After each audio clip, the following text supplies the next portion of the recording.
You have to be gender neutral, like us. Be like us. We're so tolerant. I'm appalled. She loves being a woman. That's so outrageous. intolerant. Yeah, really. She should be tolerant. The message of the movie is to be that.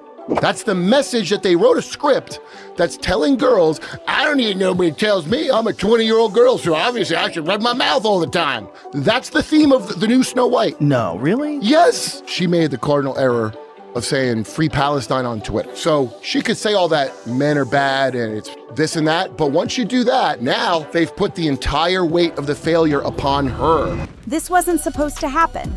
Snow White was meant to be Disney's next big nostalgic cash grab, reimagined for the woke era with modern lessons, diverse casting, and a self-empowered princess who don't need no prince.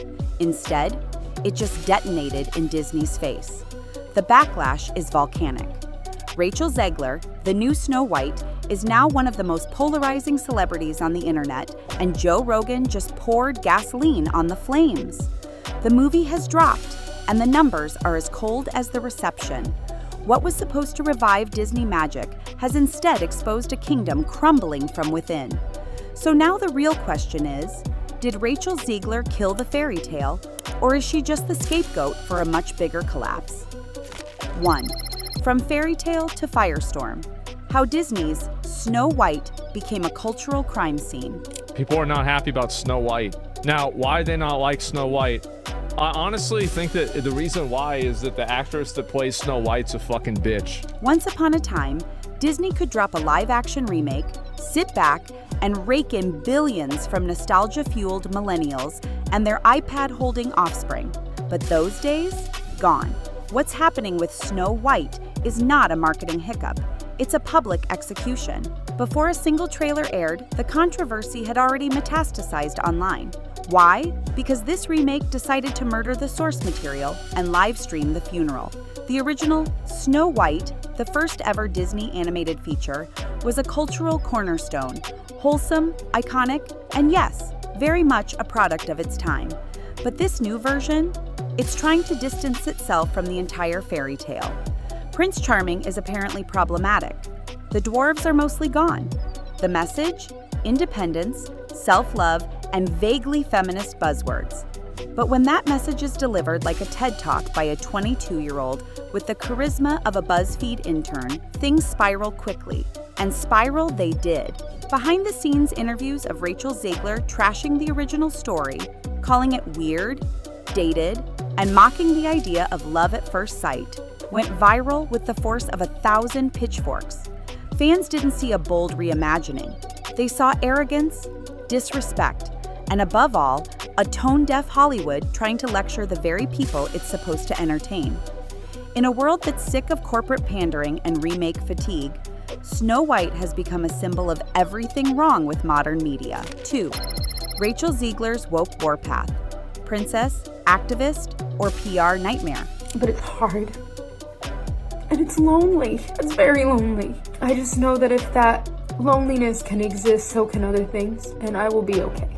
Let's talk about Rachel Zegler, because wow, from starlet to scandal magnet in record time. Cast as the iconic Snow White, Zegler had a golden opportunity to win hearts and boost her star power. Instead, she launched into what can only be described as a political campaign against the movie she was hired to promote. And Hollywood, inexplicably, let her cook. In interview after interview, Zegler didn't promote Snow White so much as apologize for its existence. She declared the 1937 classic creepy, called the prince a stalker, and framed her role as a revolutionary correction to outdated values. The issue? Nobody asked for a lecture.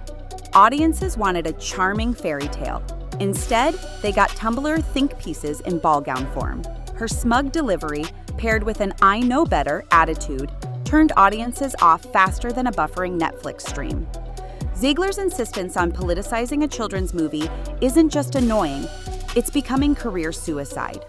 The backlash isn't just from angry boomers or basement trolls. It's coming from Gen Z, millennials, and even progressives who are tired of every film being a soapbox. Twitter turned her into a meme. YouTube commentators shredded her in compilation takedowns. Reddit threads read like digital war zones. She became the face of forced wokeness, and it's not a cute look. Ironically, her activism seems less about progress and more about self-branding. Instead of elevating the film, her comments became the main attraction. And when the movie flopped, guess who the mob came for? Disney may have bet on a brave new Snow White, but they ended up with a cautionary tale in clout chasing. 3. The Joe Rogan dragging herd round the internet. People want to be on a team, so you just try to find a team that aligns with your values, right? Like, what does your team believe? We believe that healthcare is a basic human right. I agree. We think that education should be free. Me too. And men can get pregnant. Fuck. Is that a package deal? All of a sudden, it's an emoji on your phone. Enter Joe Rogan, the human flamethrower of the podcast world, a man who can turn any cultural misstep into a nationwide bonfire with just one well-placed sentence. And last week, he turned his sights on Rachel Zegler, and it was not subtle. On a recent episode of the Joe Rogan Experience, Rogan dove headfirst into the Snow White backlash with the precision of a stand-up assassin. He called Zegler's comments insane, tore into her for ridiculing the very film she starred in, and even mocked Disney for its spineless pandering to every Twitter trend du jour. According to Rogan, the remake reeks of insecurity, a desperate attempt by Disney to look progressive while alienating literally everyone. The internet clipped the rant, posted it everywhere, and the views exploded like wildfire in dry brush. And here's the kicker, he wasn't alone. Rogan was just echoing a broader sentiment that's been bubbling under the surface for years. A cultural fatigue with the way Hollywood keeps rewriting classics not to entertain, but to educate. His takedown was catharsis for millions who felt gaslit by a corporation that used to bring joy and now delivers moral instruction manuals disguised as cinema. Within hours, #RoganWasRight trended. Even people who don't usually agree with him were nodding along. That's how broken the discourse is. Joe Rogan, of all people, is now the voice of the disillusioned Disney fan. And Rachel? She didn't respond, because really, what could she say? The damage is done, and the podcast clip is now doing more promo for Snow White than Disney ever could. Only this promo ends with a punchline. Chart 4. Box office bombs and billion-dollar bleeding. Disney's collapse in real time. Let's not sugarcoat it. Disney's in the middle of a public meltdown. Snow White wasn't just a critical disaster, it was a financial torpedo. Opening weekend numbers came in brutal. We're talking franchise-ending territory. Theaters were half empty. Social media became a virtual graveyard of sarcastic reviews and I told you so memes. Critics called it soulless, condescending, and the least magical film Disney's ever made. Yikes. But the ripple effect? Way bigger. This wasn't just a single flop, it was the cherry on top of a catastrophic year for Disney. The stock market noticed, shares dipped hard, and Wall Street started whispering the unthinkable. Is the Disney brand poisoned? CEO Bob Iger has been throwing Hail Marys left and right, slashing content budgets, reorganizing divisions, and greenlighting sequels like his life depends on it. Because it kind of does. And Snow White was supposed to be a safe bet, a beloved classic, easy money. Instead, it lit a spotlight on Disney's blind spot, a growing disconnect between its billion-dollar corporate ideals and what audiences actually want.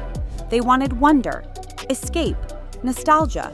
What they got was a re-education session wrapped in a sanitized script and CGI forest animals. The fantasy's dead, and Disney's learning that audiences aren't afraid to revolt at the box office anymore. Even longtime fans are turning. The same parents who once trusted Disney to babysit their kids with VHS tapes and happy endings are now rolling their eyes at the ideological lectures disguised as storytelling. You can only alienate your base so many times before the magic wears off. And right now, that Disney magic is looking like a clearance sale. The Gen Z versus Gen X culture clash that's killing the magic. At the center of this cultural explosion is a generational war, and Snow White just became the battlefield. What we're witnessing isn't just about a movie, it's the latest chapter in a much bigger narrative. Gen Z influencers rewriting legacy franchises to suit their personal ideologies, while older generations sit back and go, "What the hell is this?" Rachel Zegler didn't just star in a Disney movie, she tried to rebrand it entirely. And for a lot of people, that's the problem.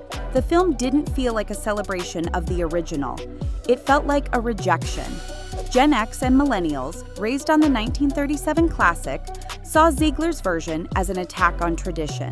Meanwhile, younger audiences weren't exactly sold either. Turns out, even Gen Z doesn't want their fairy tales to come with a social studies syllabus. It's not that audiences hate progressive values. They hate being pandered to. They hate being preached at. And above all, they hate when corporations claim to be bold while playing it painfully safe. Snow White tried to please everyone and ended up pleasing no one. Gen X hated the changes. Gen Z hated the execution. And Rachel Zegler became the face of that cultural tension, like it or not. What's more ironic, the very generation this remake was meant to empower, young women, are among the loudest critics. Female influencers on TikTok and YouTube are dragging Zegler's performance for lacking authenticity, humor, and warmth. She's not being hailed as a feminist icon. She's being called a killjoy in a corset. The empowerment narrative collapsed under its own smug weight. 6. Can Disney survive the era of activist actors and corporate apologies? So now we arrive at the million-dollar question, or maybe the billion-dollar one. Can Disney claw its way back from this cultural and financial nosedive? Because right now, the mouse is limping. And worse, nobody's rushing in to save it. Snow White isn't an isolated incident. It's the latest in a string of tone-deaf remakes, soulless reboots, and identity-first flops. Audiences are losing faith. The old Disney formula, heart, wonder, timeless magic, has been replaced by focus-grouped morality plays and diversity bingo. And now the backlash isn't coming from fringe critics, it's coming from the mainstream. Activist actors like Zegler, who treat press tours like political rallies, aren't helping. The more Disney leans into social messaging, the more it forgets how to tell a good story. And people are noticing. Apologies won't fix it. Vague Instagram statements won't fix it. The only way out, maybe it's time for Disney to stop trying to be a moral authority and start being fun again. Because if the happiest place on earth keeps turning into the most exhausting brand in entertainment, the next fairy tale they lose won't be Snow White. It'll be their own. Disney tried to rewrite a fairy tale, and instead, they wrote their own horror story. Rachel Zegler may be the face of the fallout, but the cracks run deeper. The question now isn't what went wrong, but if Disney can ever make it right. Let us know what you think, and don't forget to subscribe for more chaos, controversy, and popcorn-worthy drama.